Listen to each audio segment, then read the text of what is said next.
Hello, today I'm going to cover section 7.2, negative exponents in scientific notation. The objectives of this section are to recognize and apply negative exponents, simplify expressions using the properties of exponents, now with negative exponents, and recognize and utilize scientific notation. To extend to negative exponents, we require one new rule for any non-zero real number a, and that is a to the negative first power equals 1 over a. And that's why we need a to be non-zero, because you can't have 1 over 0. In other words, evaluating the negative in the exponent means to replace the base with its reciprocal.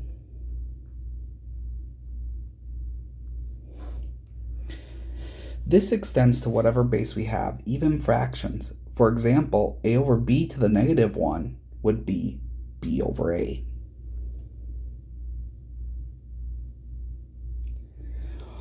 When our exponent is a different negative integer, say negative n for a positive n, we evaluate the negative first and then apply the n.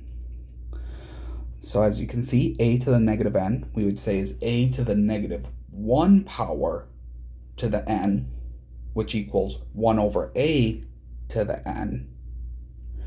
And then using our quotient to a power rule, this is 1 to the n over a to the n.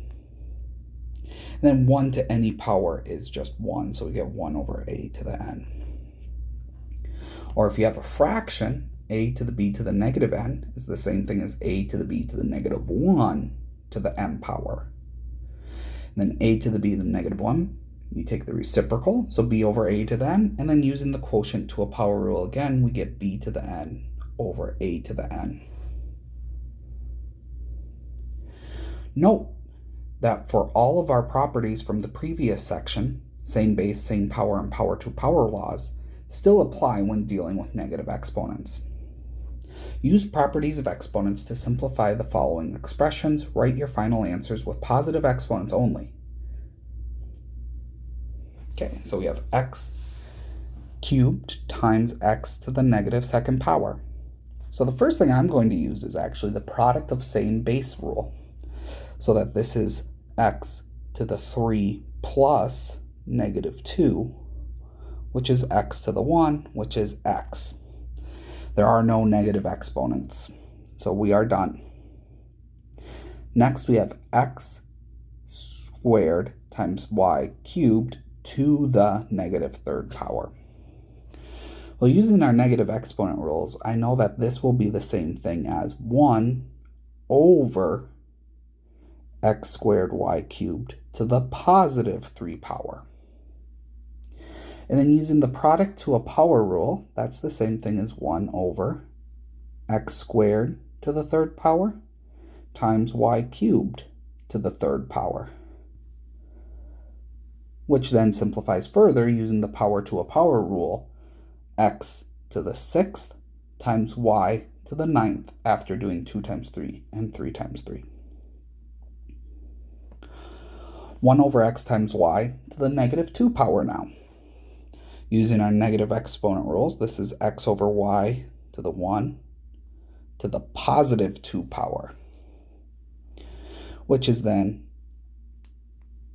xy to the second power, because anything divided by 1 is itself. And then the product to a power rule, we get x squared times y squared.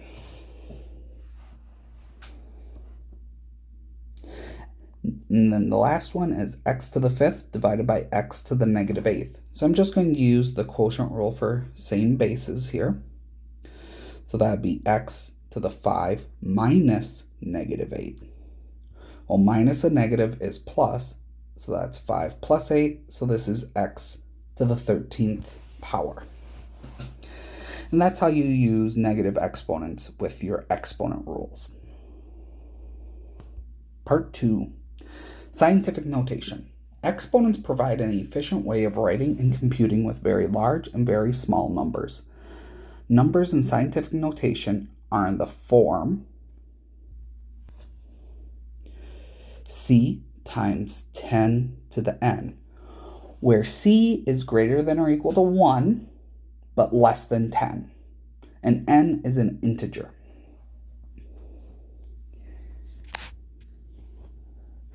A positive exponent indicates that the number in scientific notation is large, and a negative exponent indicates that the number in scientific notation is small. So write each number in scientific notation. So since I want the C number to be between 1 and 10, that means you move the decimal place to the right of the first non-zero number. So in this case, I have to move the decimal place from here to here in between the 6 and the 8. So that means we're going to get 6.84 times 10, and now we have to talk about the n. Well, the n will be the number of decimal places we moved. So it was 1, 2, 3, 4, 5. So n is 5, but since we moved it to the right, it's a negative 5. Because to get back to our original answer, we'd have to move it to the left. Now, I always struggled with remembering right and left, so that's why I think about this. Because the original number was small, that's why we have a negative exponent. When the original number is large, then you'll have a positive exponent. Okay, second example. We have 937,200,000. Remember that when you have a whole number like this, the decimal is right after that final 0. So in order to get a number between 1 and 10, I need to move this decimal all the way over here.